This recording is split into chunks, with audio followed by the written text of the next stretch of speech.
All right, Mr. B here, reporting to you live from the STEM room here. And hopefully no one has class and kicks me out because I'm going to do my recording right now. And I'm starting on chapter 57, The Fire. Strange sounds were echoing from the far side of the pond. What started as a low murmur gradually swelled to a chorus of terrified voices. There was an eerie glow in that part of the forest, and the thick plume of smoke began rising up from the snowy treetops. Roz charged across the ice and found the second lodge completely engulfed in a raging fire. Frightened animals were running in every direction, fleeing for their lives through the deep snow. "What happened?"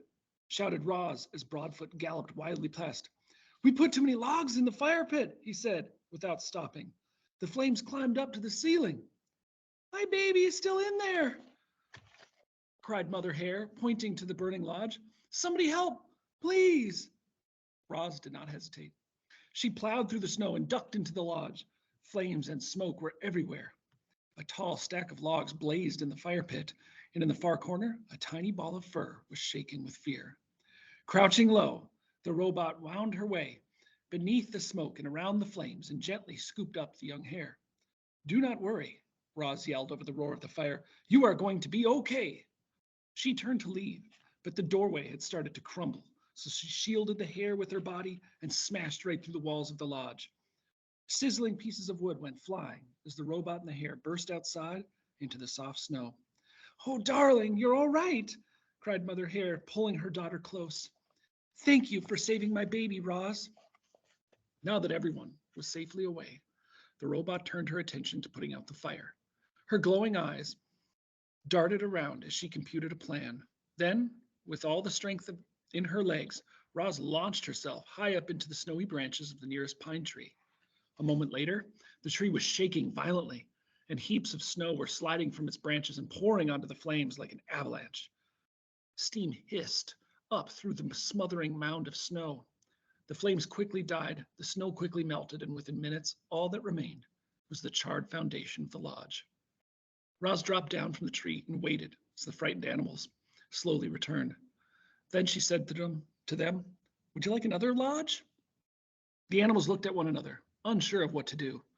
Understandably, they were afraid of another fire breaking out, but they were far more afraid of the deadly cold. So they pulled together and worked with Roz and built a bigger, better lodge on top of the old one. It had a taller ceiling and a deeper fire pit. It was made with more rock and less wood, and it had a supply of water for emergencies. But the most important safety feature of this rebuilt lodge were the lodgers themselves, who now had a whole new respect for fire. It's kind of what we do with design, right? We design something, we evaluate it, we redesign. So a little bit of STEM in our book today here, huh? Makes me want to go to Mr. Larson's class and do some stuff. But we're moving on to chapter 58 now, and it's called The Conversations. Thanks to Roz's truce, life inside the nest was mostly harmonious. But when the animals went outside, it was business as usual. Sometimes a lodger wouldn't return. Sometimes a lodger would return in the belly of another lodger. As you can imagine, that made for some awkward moments. But when everyone was gathered around the fire, they tried to keep things pleasant by having conversations like these. "And what Brightbill is doing right now?" Chit-Chat lay on her back and looked at the ceiling as she spoke. "And where he is, and who he's with, and if he ever thinks about us back here on the island." "I'm sure he thinks about us," said Roz. "I think about him all the time. I like to imagine that the geese had a fun flight to the wintering grounds, and now Brightbill is floating on a lovely lake eating yummy food and making wonderful new friends, but hopefully they're not too wonderful, because I'd like to say his best friend if possible." "That is a nice thought," said Roz, "but I worry that the flock might have gotten caught in this icy weather. I do not think they would handle it well." "Don't worry, I'm sure they're fine," said Chit-Chat. "Brightbill is such a great flyer, and I just know he'll keep the flock out of trouble." "He is a great flyer," said Roz, "but I still worry." "Life is short," said Digdown. The old groundhog was giving another one of his fireside speeches. "I'll be lucky if I see the spring. I don't want your pity. I've had a good run, but I'll tell you what, if I could do it all over again, I'd spend more time helping others. All I ever have done is dig tunnels. Some of them are real beauties, too, but they're all hidden underground, where they're no good to anyone but me. And they weren't even good to me this winter. Now the beavers, they have it all figured out. They built that beautiful dam, which created a lovely pond that made all our lives better. That must feel mighty good. The beavers made our all lives better by they taught Roz how to build. Ain't that the truth, said Digdown. Roz, you must have saved half the island with your lodges. And to think, we used to call you a monster. I'll repay my debt to you if it's the last thing I do. Your friendship is payment enough, said Roz. Oh, please, your sweetness is going to make me sick. There must be something we can do.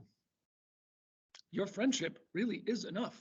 Friends help each other, and I will need all the help I can get.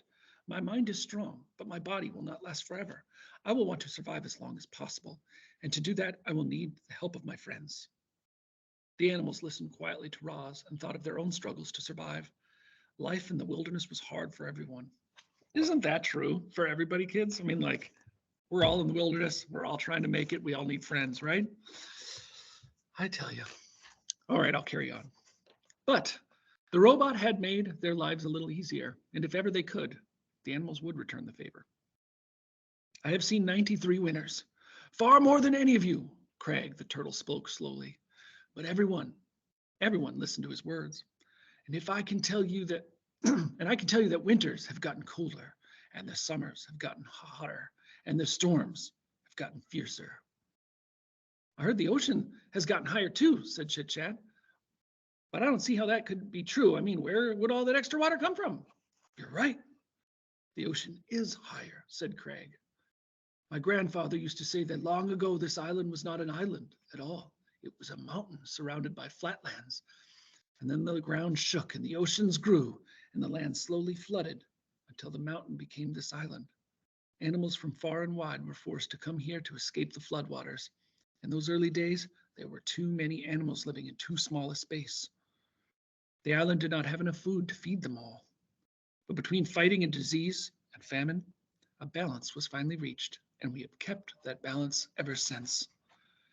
Chit Chat's eyes grew wide with concern. If the ocean keeps rising, the island will be swallowed up by the waves. If the waves ever do swallow up this island, it will not happen for a very long time, said Craig. By then we will all be long dead, even me. Everything has a purpose. It was Swooper's turn to lecture the lodgers. The sun is meant to give light. Plants are meant to grow. We owls are meant to hunt. We mice are meant to hide. We raccoons are meant to scavenge. Roz, what are you meant to do? I do not believe I have a purpose.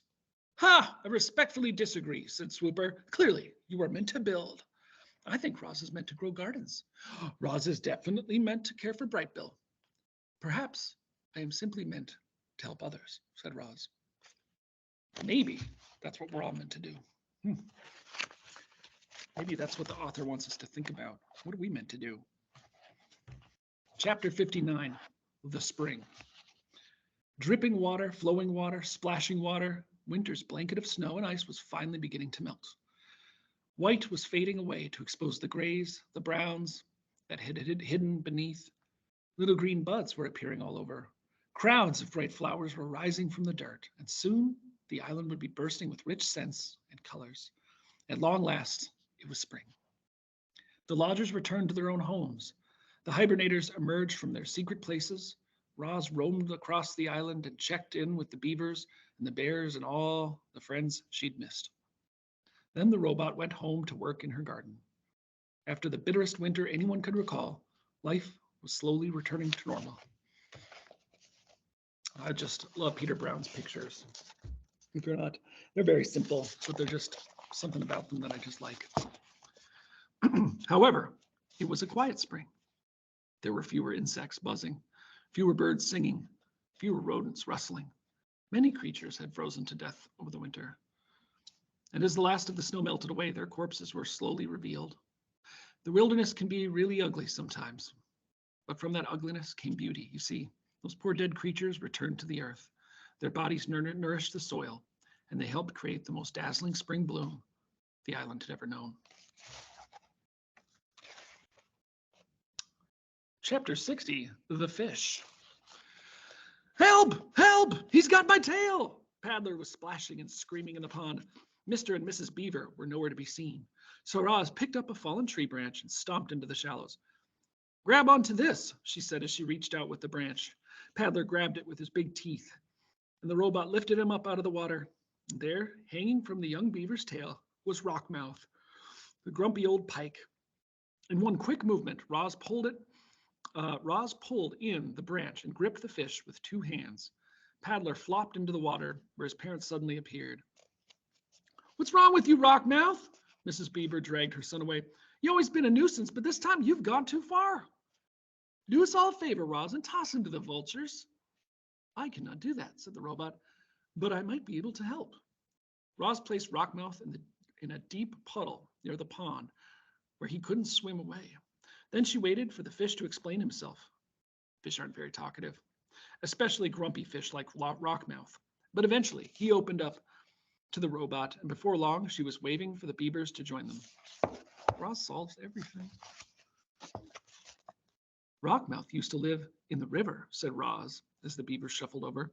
But you trapped him in here when you built your dam. He has been angry about it ever since. That doesn't give him the right to attack my son, hollered Mr. Beaver. It almost certainly does not, said Mrs. Beaver. I'd be upset too, said Paddler softly. I'd hate to be kept away from my home. Mr. Rockmouth, you should have said something sooner. The fish looked up from the puddle with a frustrated expression that meant, I tried, but no one was listening.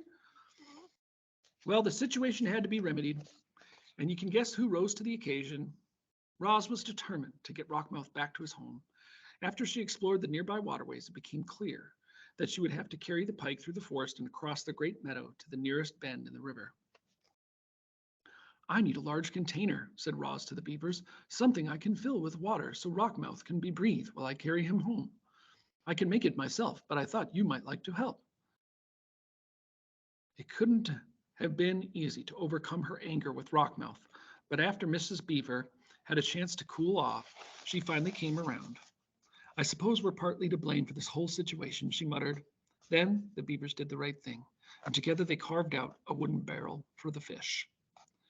Here you go. Mrs. Beaver rolled the barrel over to the puddle where the robot and the fish were waiting.